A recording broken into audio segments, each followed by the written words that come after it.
The status of Star Wars games has been confusing lately, so if you're anything like me, you may be wondering what exactly is being worked on, what's been cancelled, where everything stands, and most importantly, why Dexter wasn't in Kenobi. Though that part we're not going to be talking about today. Instead, we're going to try to quickly break down the status of every game we know of.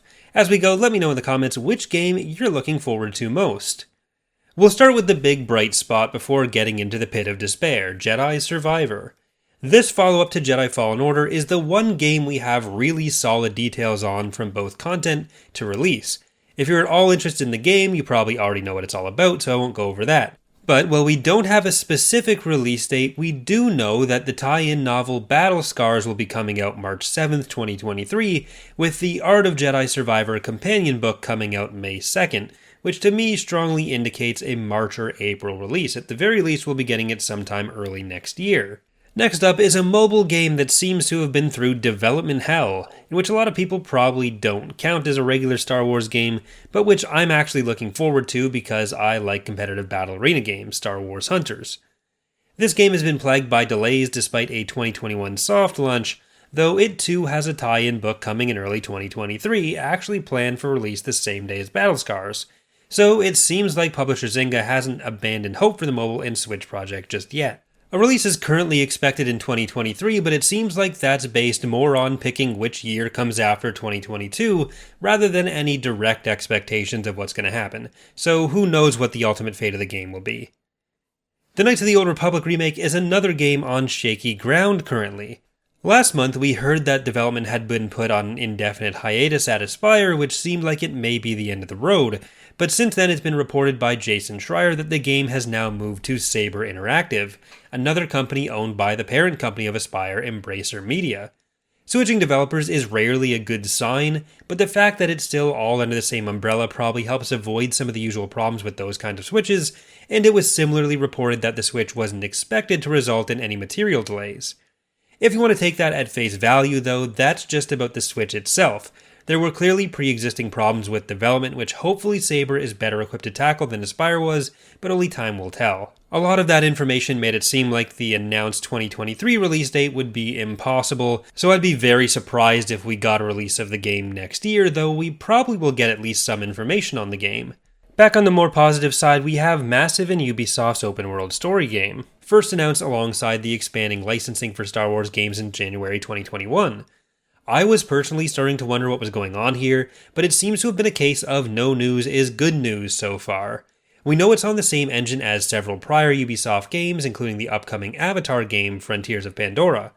My personal expectation was that we'd hear more after Frontiers of Pandora released, since it's also a project by Massive, but in July it was announced that Frontiers would be delayed from 2022 until 2023 or 2024, so hopefully I was kind of wrong there. Recently, actor Giancarlo Esposito, who plays Moff Gideon, commented on wanting to be involved in a Star Wars game being written by Far Cry 6 writer Navid Kavari for a Swedish company, which almost certainly means Massive, so there's at least some signs of life there. I wouldn't expect anything soon, but it seems like it's still coming down the road someday, maybe. That brings us to the only other game we've really seen anything for, Star Wars Eclipse, which was announced alongside a trailer in December 2021, and I'm not gonna lie, things don't look good here. On top of controversy because of its developer, Quantic Dream, which sucks for a variety of reasons, the trailer looking cool kind of gave the impression that the game was further along than other projects, when in reality it had not made it past very early development stages. It was speculated at the time that the big announcement was more of an attempt to secure the interest of potential buyers for Quantic, which seems to have been borne out by recent events.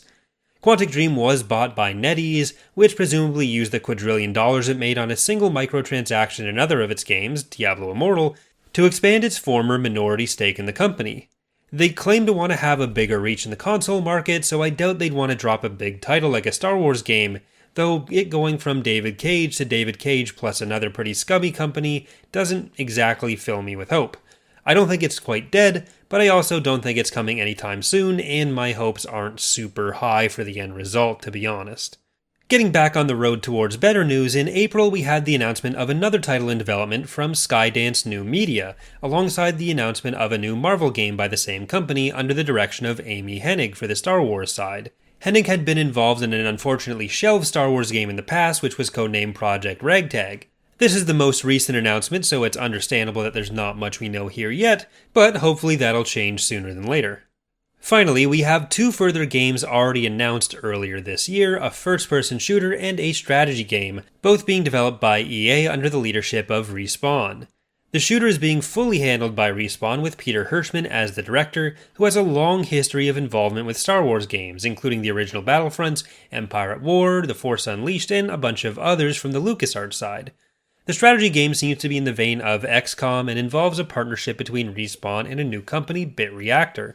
BitReactor was set up by former developers of XCOM and seems to be looking to expand their reach within that genre in general. While both of these titles are pretty thin on the ground with details so far, they haven't been announced for that long, and Respawn has proven themselves pretty capable of at least delivering on the announced games, which does mean that for all the hype over expanding licensing on Star Wars games 2 years ago after a decade of EA exclusivity, the most solid things we have to look forward to are the 3 EA-related titles under Respawn, though they probably did have a bit more lead time to be fair. All that being said, we don't know what else could be waiting unannounced, considering the wider net being cast by Lucasfilm Games currently. Unfortunately for any big Empire at War fans out there, Petroglyph Games has announced their new major title, and it's not a Star Wars game, they're instead developing a World War I RTS, so any hope for upcoming Star Wars RTS games have to come from somewhere else for the time being. Either way, I hope you found this video helpful. I figure if I was confused about where everything stood and I can claim time spent looking into it is for my job, that was probably the case with others as well, so if this did help, leave a like and subscribe for more. Thanks for watching, hope to see you next time.